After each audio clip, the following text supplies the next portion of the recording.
play really well, Miss Bennet, unless you practice more. You may come to Rosings as often as you like and play on the pianoforte in Mrs. Jenkinson's room.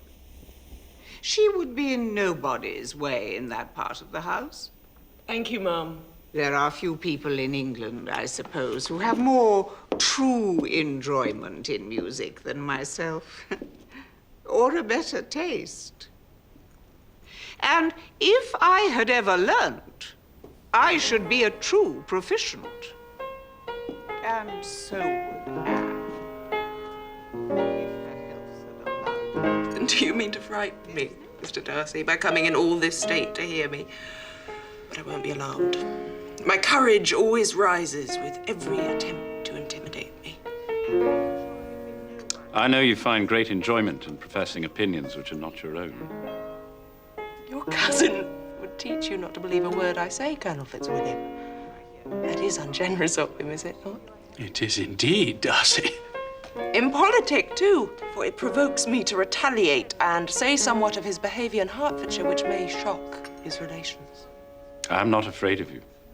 What have you to accuse him of? I should dearly like to know how he behaves among strangers.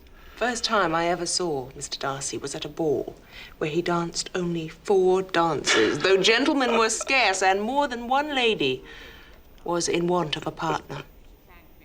I'm sorry to pain you, but so it was. I can well believe it. I fear I am ill-qualified to recommend myself to strangers.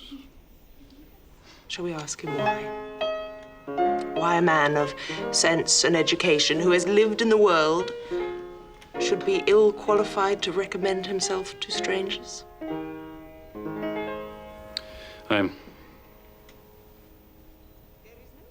have not that talent which some possess of conversing easily with strangers. I do not play this instrument so well as I should wish to. But I have always supposed that to be my own fault, because I would not take the trouble of practicing. You're perfectly right. You've employed your time much better. No one admitted to the privilege of hearing you could think anything wanting. We neither of us perform to strangers. What are you talking of? What are you telling Miss Bennet? I must have my share in the conversation.